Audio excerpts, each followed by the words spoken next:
Hello friends, welcome to study with competitive guider channel में हम आपका स्वागत करते हैं। इस चैनल के माध्यम से हम लोग हिंदी भाषा एवं साहित्य का वस्तुनिष्ठ इतिहास देख रहे हैं, जो सरस्वती पांडे और गोविंद पांडे के द्वारा लिखे गए पुस्तक है। तो इसमें इसका पहला वीडियो मैंने अपलोड कर रखा है। अगर आप लोग फर्स्ट वीडियो को नहीं देखें तो प्लीज़ चैनल के प्लेलिस्ट पे जाएं और वहां से सभी वीडियो को देख डालिए। अगर वीडियो पसंद आता है तो लाइक करें। अगर वीडियो में कोई त्रुटि होती है या किसी तरह की कोई समस्या आती है तो प्लीज़ इसका कमेंट सेक्शन में कमेंट करें, कुछ सुझाव दें, ताकि हम आपके सुझाव को पढ़कर हम और अच्छे तरीके से इसको सही करने की कोशिश करें। तो चलिए आज का वीडियो स्टार्ट करते हैं। आज का वीडियो जो हम लोग देखने वाले हैं वे आदिकाल से है। आज का वीडियो किस चीज़ से हम लोग देखने वाले हैं, जैसा कि स्लाइड्स में दिखाई दे रहा होगा, आदिकाल।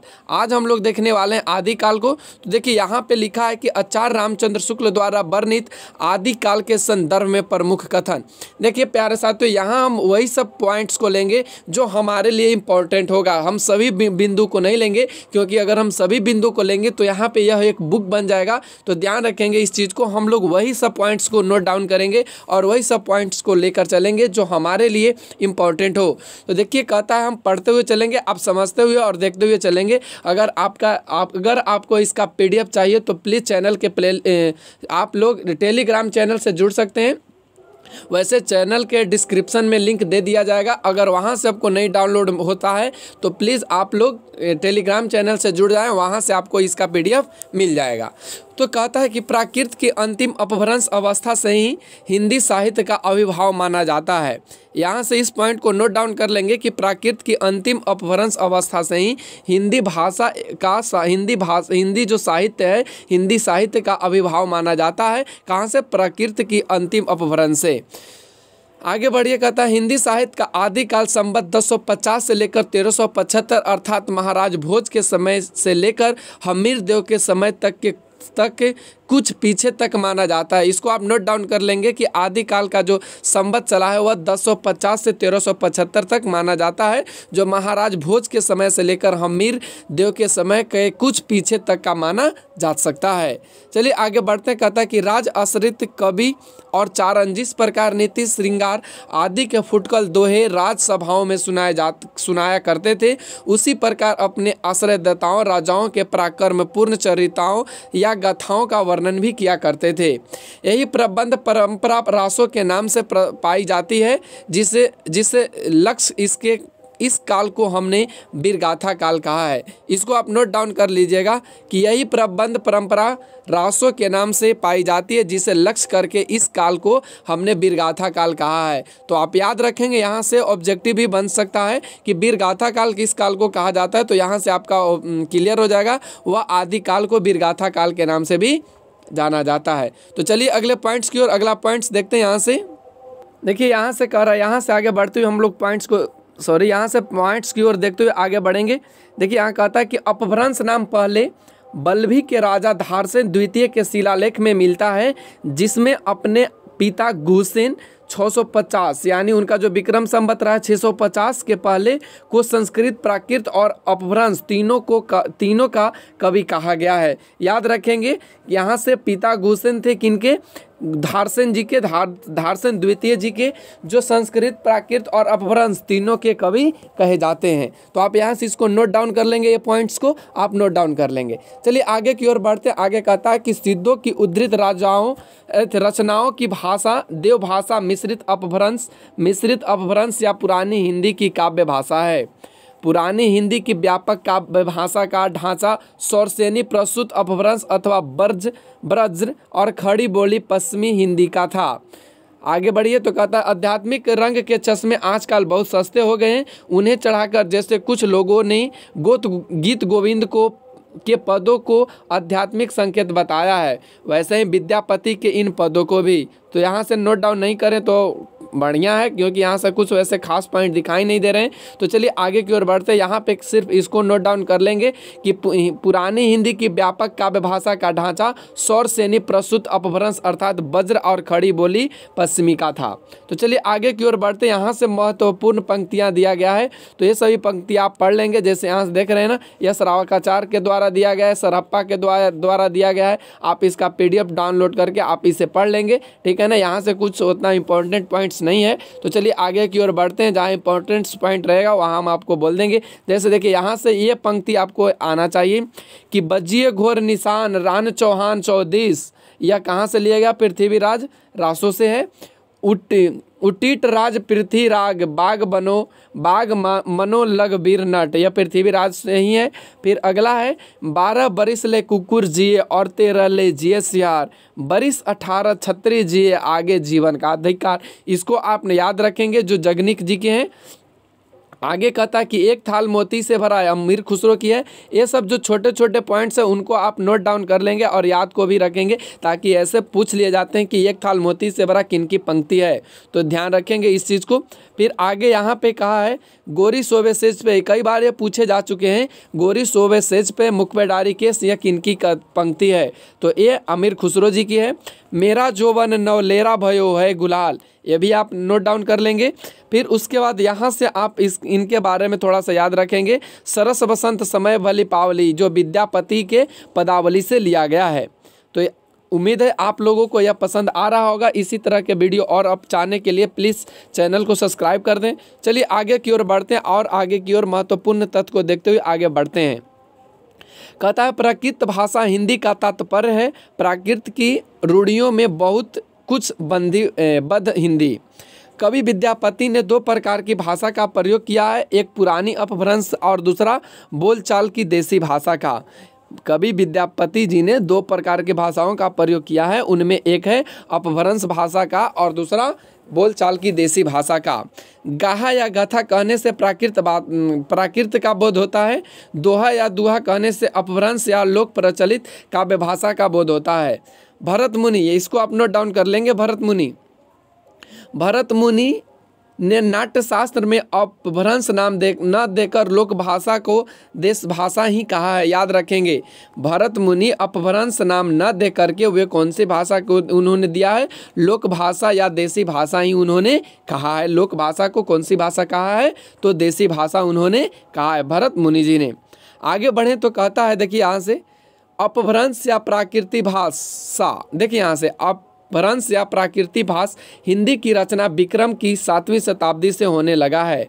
यहाँ से आप इसको नोट डाउन न करें तो भी अच्छा है। अब यहाँ से देखिए 84 सिद्धों के नाम इस प्रकार हैं, जिनमें आप इन लोगों को पढ़ लीजिएगा। इसका PDF हम अपलोड कर देंगे टेलीग्राम पे, तो वहाँ से आप इसको आप डाउनलोड करके आप इसको पढ़ लीजिएगा।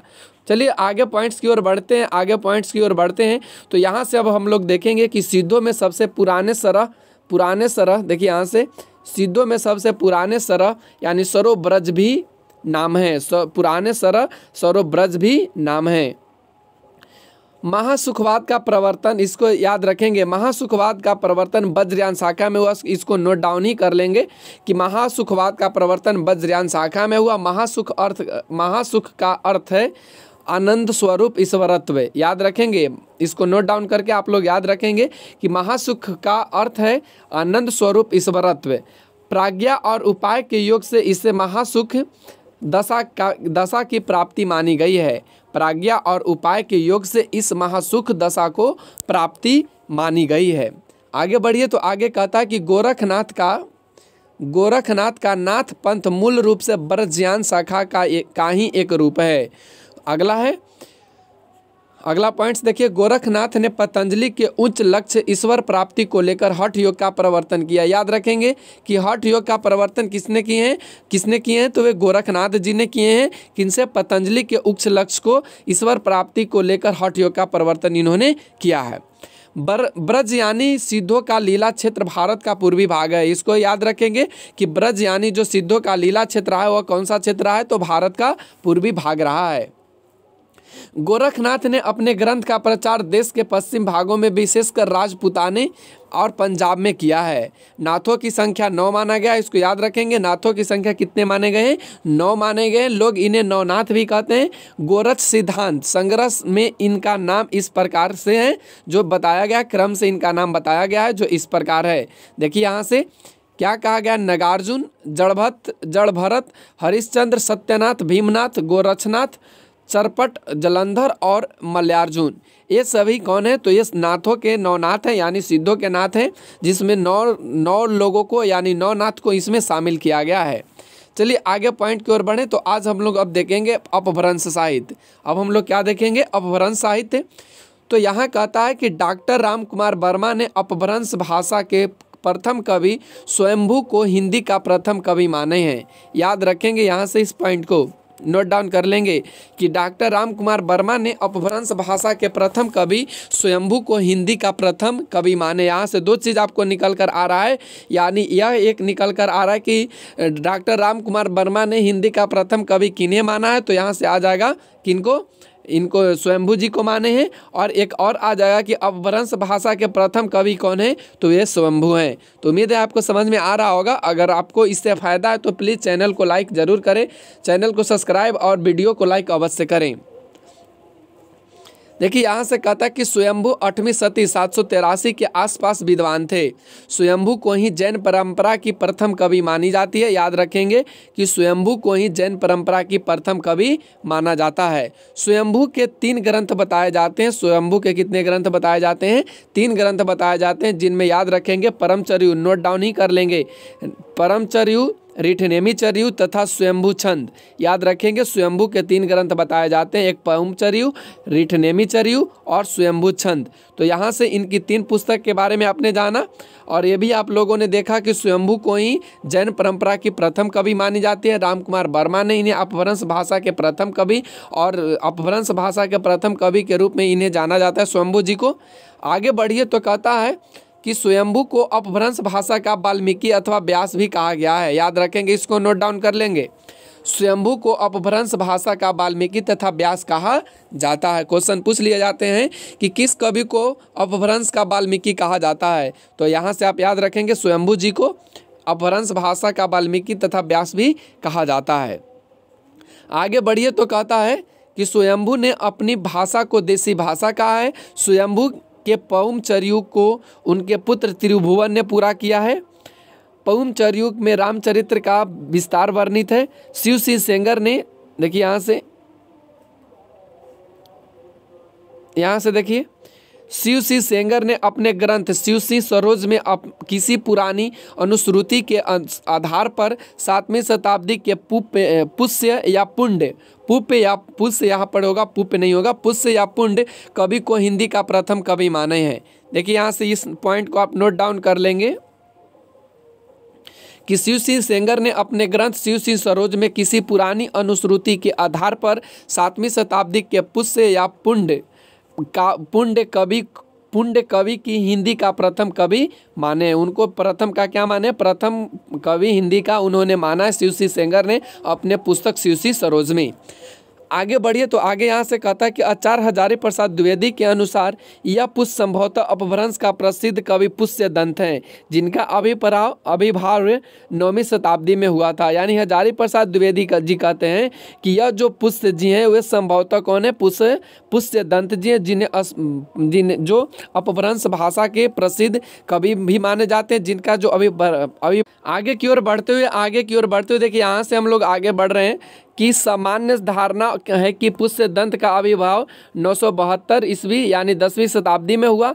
पुष्य दंत की प्रमुख रचनाएं 63 महापुरुष गुणालंकार हैं, नए कुमार चर्यु हैं और जसहर चर्यु हैं। याद रखेंगे यहाँ से इनकी जो पुष्य दंत की प्रमुख रचना है, जिसमें 63 महापुरुष गुणांक अलंकार हैं, नए कुमार चर्यु हैं और जसहर चर्यु हैं। पुष्य दंत का 63 महापुरुष गुणालंकार को ही महापुराण के नाम से जाना जाता है। याद रखेंगे महापुराण के नाम से ये पुष्य दंत की जो 63 महापुरुष गुना अलंकार को ही क्या माना जाता है? महापुराण के नाम से जाना जाता है। महापुराण में 63 महापुरुषों के जीवन का चरित्र वर्णित है। पुष्य दंत ने अपने चरित्र काव्यों में चौपाई छंद का प्रयोग किया है। पुष्य दंत ने साहित्य की रचना विशुद्ध धार्मिक भाव से किया है। नोट डाउन कर लेंगे कि पुष्य दंत ने साहित्य की रचना विशुद्ध किसके माध्यम से की है? तो धार्मिक माध्यम या धार्मिक भाव से इन्होंने किया है। आगे की ओर बढ़े तो कहता है कि अपभ्रंश और औहट में चौपाई यानी चौपाई 15 मात्राओं का छंद था। याद रखेंगे इसको, अपभ्रंश और औहट में चौपाई या चौपाई 15 मात्राओं का छंद था। पुष्य दंत को हिंदी का भवभूति कहा जाता है। याद रखेंगे, इसको नोट डाउन कर लेंगे। पुष्य दंत को हिंदी का भवभूति कहा जाता है। शिव सी सेंगर ने पुष्य कवि को भाखा की जड़ कहा है। यहाँ भाषा हो जाएगा लेकिन भाखा लिखा है, तो यहाँ से याद रखेंगे भाखा की जड़ कहा जाता है शिव सिंह सेंगर को। शिव सिंह सेंगर ने पुष्य कवि को ऐसा कहे हैं। आगे की ओर बढ़ें तो कहता है पुष्य दंत ने स्वयं को अभिमान मेरु, देखिए यहाँ से पुष्य दंत ने स्वयं को अभिमान मेरु, काव्य रत्नाकर, कविकुल तिलक आदि उपाधियों से विभूषित किया है। हरिसेन ने अपनी धम, यहाँ से देखिए हरिसेन ने अपनी धम परीक्षा होगा यहाँ में अपनी 3 भाषा अपभ्रंश के 3 कवि माने हैं। हरिसेन ने अपनी दम परीक्षा में अपभ्रंश के 3 कवि माने हैं। अपभ्रंश के कितने कवि माने हैं? 3 कवि माने हैं, जिनमें यहाँ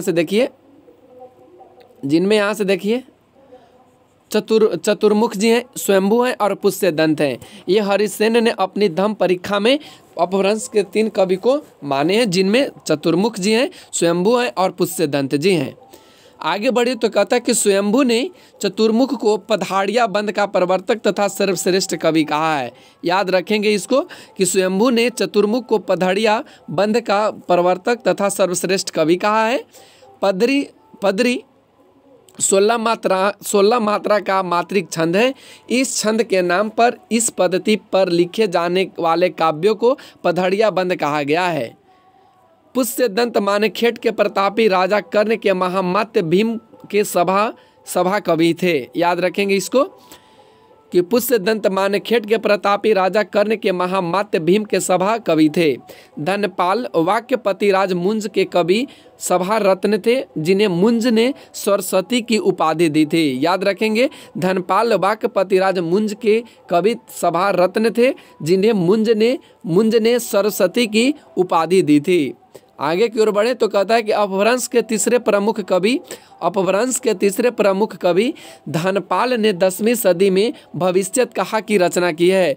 यह पूछा जा चुका है कि भविष्यत कहा की रचना किसने की है, तो आप याद रखेंगे धनपाल जी ने किए हैं, जो अपभ्रंश के तीसरे प्रमुख कवि भी हैं। आगे की ओर बढ़े तो कहता है कि 12वीं शताब्दी में जिंदत सूरी, ध्यान रखेंगे यहाँ से, 12वीं शताब्दी में जिंदत सूरी द्वारा लिखित ग्रंथ उपदेश रसायन रास, जो 1114 ईस्वी में प्रकाशित हुआ, का जैन रास काव्य परंपरा का प्रथम ग्रंथ माना जाता है। याद रखेंगे कि जैन रास का जो काव्य परंपरा का प्रथम ग्रंथ किसे माना जाता है, तो वे उपदेश रसायन रास को माना जाता है, जो जिंदत सूरी के द्वारा लिखा गया 1114 में इसकी प्रकाशन वर्ष रही है। आगे की ओर बढ़े तो कहता है कि उपदेश रसायन रास अपभ्रंश भाषा का प्रथम काव्य है। उपदेश रसायन रास अपभ्रंश भाषा का प्रथम रास काव्य है। रास काव्य परंपरा का हिंदी में परिवर्तन करने का श्रेय भारतेश्वर बाहुबली रास के रचयिता श्री शालिभद्र सूरी को है। याद रखेंगे यहाँ से, रास काव्य परंपरा का हिंदी में परिवर्तन करने का जो श्रेय जाता है वह भारतेश्वर बाहुबली रास के रचयिता श्री शालिभद्र सूरी जी को है। यह क्वेश्चन पूछा जा चुका है कि देखिए यहाँ से कि भारतेश्वर बाहुबली रास के रचयिता कौन है, तो याद रखेंगे ये शालिभद्र सूरी जी हैं, जिन्होंने हिंदी में परिवर्तन किया रास काव्य का। चलिए आगे पॉइंट्स की ओर बढ़ते हैं। अगले पॉइंट्स में कहता है कि उपदेश रसायन रास 80 पद्यों का नृत्य गीत रास लीला काव्य है। उपदेश रसायन रास 80 पदों का नृत्य गीत रास लीला काव्य है। अब्दुल रहमान द्वारा लिखित संदेश रासक पहला धर्मेतर रास ग्रंथ है। याद रखेंगे, यहाँ से इसको नोट डाउन कर लेंगे कि अब्दुल रहमान द्वारा लिखित संदेश रासक पहला धर्मेतर रास ग्रंथ है। पूछ लिया जाता है कि संदेश रासक के रचयिता कौन है, तो आपको याद होने चाहिए कि वे अब्दुल रहमान जी हैं। चलिए आगे की ओर बढ़ते हैं। आगे कहता संदेश रासक एक काव्य खंड है। संदेश रासक क्या है? एक काव्य खंड है जिसमें विक्रमपुर, देखिए यहाँ पे, जिसमें विक्रमपुर जिसमें विक्रमपुर की एक वियोगिनी के विरह की कथा वर्णित है। विद्वानों ने उनका समय 12वीं सदी का उत्तरार्ध और 13वीं सदी का आरंभ माना है। मुनि राम सिंह जैन साहित्य के सर्वश्रेष्ठ रहस्यवादी कवि कहे जाते हैं। इसको नोट डाउन कर लीजिएगा कि मुनि राम सिंह जैन साहित्य के सर्वश्रेष्ठ रहस्यवादी कवि कहे जाते हैं। डॉक्टर हीरालाल मुनि राम सिंह का आविर्भाव काल संवत 1050, देखिए यहाँ से काल संवत 1050 के लगभग मानते हैं। मुनि राम सिंह ने पहुड़ा दोहा, यहाँ से आप इसको नोट डाउन कर लेंगे कि मुनि राम सिंह ने पहुड़ दोहा की रचना की है। पहुड़ दोहा की रचना मुनि राम सिंह जी ने किए हैं। अपभ्रंश भाषा में दोहा काव्य का आरंभ 6ठी शताब्दी के कवि जो इंदु से माना जाता है। अपभ्रंश का भाषा में जो दोहा काव्य का आरंभ माना जाता है वह 6ठी शताब्दी के कवि जो इंदु से क्या किया जाता है, माना जाता है, जो इंदु से माना जाता है।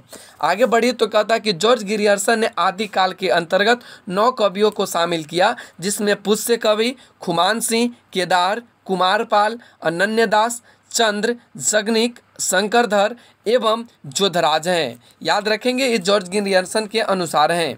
आगे बढ़े तो कहता है कि मिस्र बंधुओं ने मिस्र बंधु विनोद के प्रथम संस्करण में आरंभिक काल 700 से 1444 विक्रम संवत के अंतर्गत 19 कवियों को स्थान दिया है। याद रखेंगे उन्होंने 19 कवियों को स्थान दिया है, जिसमें 19 कवि इस प्रकार हैं। देखिए यहाँ से पुष्य या पुण्य अज्ञात रचना, तो ये सभी आप लोग पढ़ लेंगे, इसका PDF डाउनलोड करके आप लोग पढ़ लेंगे, क्योंकि इसमें इसका बारे में अगर डिटेल से बात करेंगे तो यहाँ पे टाइम थोड़ा वेस्ट हो जाएगा और ये इतना इम्पोर्टेंट नहीं है, क्योंकि इन लोगों के बारे में और थोड़ा सा डिटेल से आगे पढ़ना है। जैसे चलिए 2-4 गो के नाम बता दें। जैसे यहाँ से कुतुब अली रचना अज्ञात है इनकी, पृथ्वीराज रासो और चंद यहाँ से याद कर लेंगे, जगनिक आल्हा, तो ये सभी को आप देखते हुए आगे बढ़ेंगे। चलिए आगे बढ़ते हैं।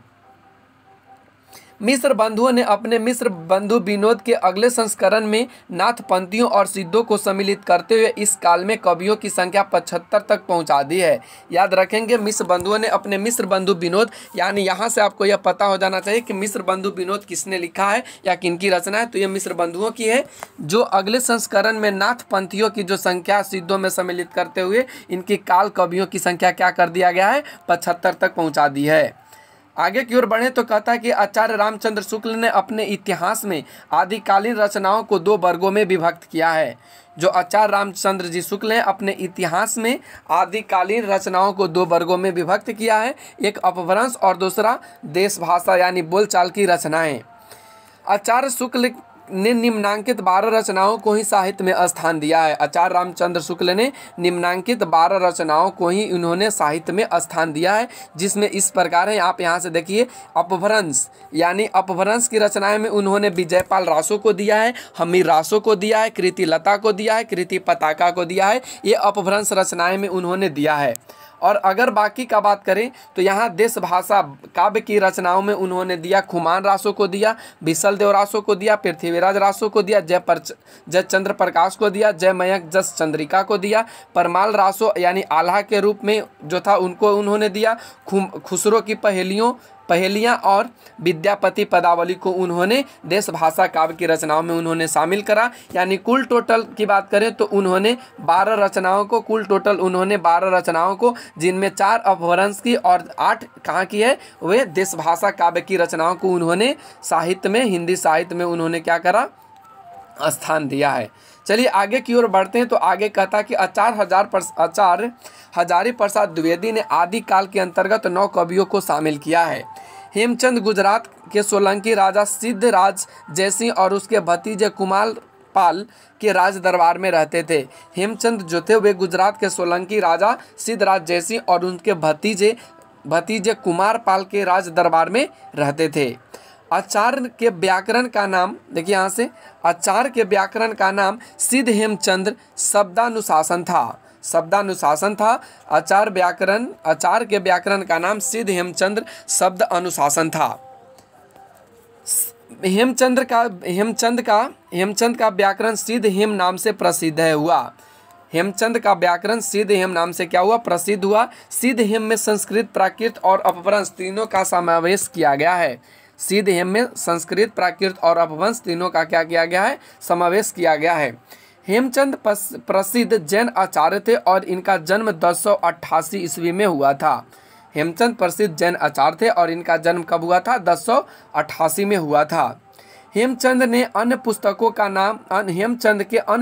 का नाम इस प्रकार है, जिसमें कुमार पार चरित्र है, देखिए यहाँ से कुमार पार चरित्र है, योग शास्त्र, प्राकृत व्याकरण, छंदोनुसार और देसी नाममाला कोश है, और देसी नाममाला कोश है। आगे की ओर बढ़िए तो कहता है कि हेमचंद को प्राकृत का पाणिनि माना जाता है। हेमचंद को प्राकृत का क्या माना जाता है, पाणिनि माना जाता है। अपने व्याकरण के उदाहरणों के लिए हेमचंद ने भट्टी, देखिए यहाँ से भट्टी के समान एक द्वाश्रय काव्य की रचना की है, यानी द्वाश्रय की रचना इन्होंने की है, जो हेमचंद ने भट्टी के समान इन्होंने रचना के रूप में इन्होंने किया है। आगे बढ़े तो कहता है कि सोमप्रभ सूरी, देखिए यहाँ से सोमप्रभ सूरी गुजरात के एक प्रसिद्ध जैन साधु थे, जिनका आविर्भाव 1252 विक्रम संवत से माना जाता है। सोमप्रभ सूरी ने कुमारपाल प्रतिबोध 1241 विक्रम संवत नाम एक गद्य पदमय संस्कृत प्राकृत काव्य लिखा है।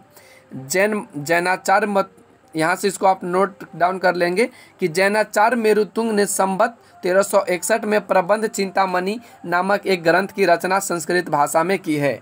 जैन आचार्य मेरुतुंग ने संवत 1361 में प्रबंध चिंतामणि नामक एक ग्रंथ की रचना संस्कृत भाषा में की है। प्रबंध चिंतामणि में कुछ दोहे मालवा नरेश राजा भोजराज के चाचा मुंज के कहे हुए हैं। प्रबंध चिंतामणि में दुहा विद्या में विवाद करने वाले दो चारणों की कथा आई है, इसलिए अपभ्रंश काव्य में दुहा विद्या भी कहा जाने लगा। अपभ्रंश से पूर्व दोहा का प्रयोग नहीं होता था।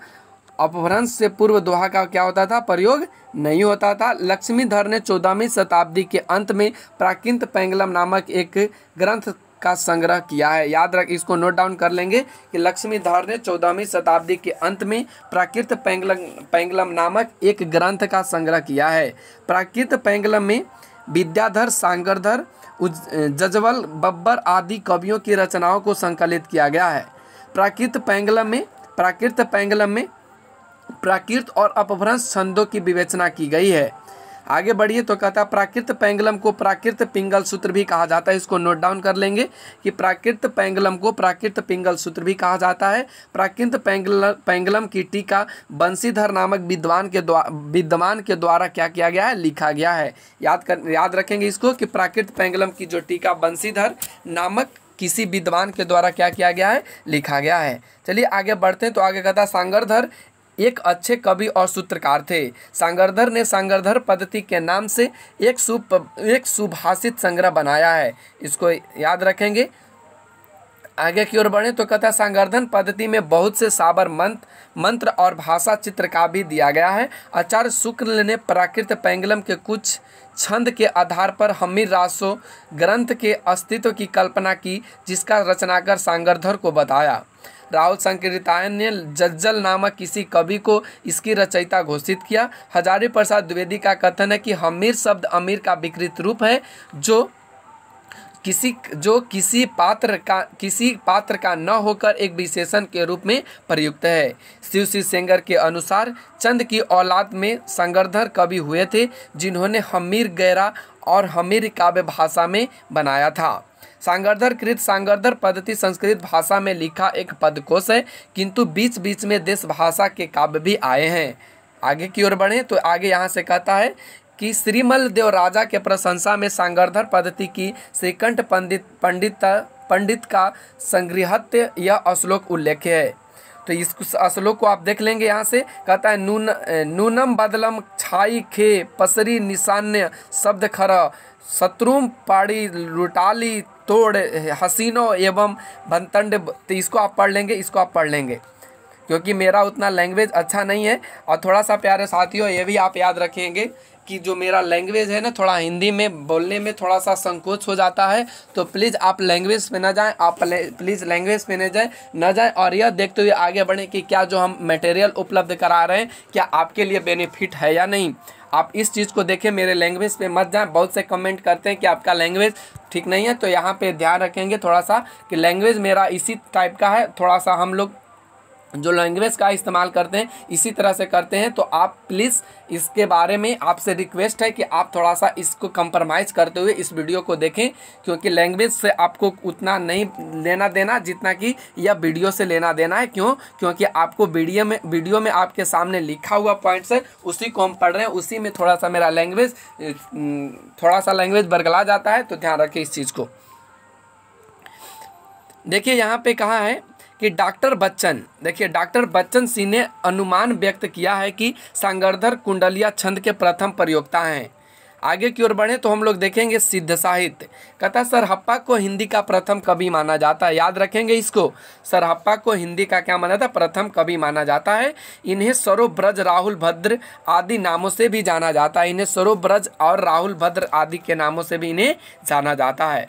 सिद्धों में सबसे पुराने सरहपाद हैं, सिद्धों में सबसे पुराने कौन है, सरहपाद जी हैं। सिद्धों ने बौद्ध धर्म के वज्रयान तत्व का प्रचार करने के लिए जो साहित्य जनभाषा में लिखा वह हिंदी के सिद्ध साहित्य के सीमा में आता है। ब्रजयान का केंद्र श्री पर्वत रहा है, याद रखेंगे आप लोग कि ब्रजयान का जो केंद्र रहा है वह कौन सा कहाँ रहा है, तो श्री पर्वत पर रहा है।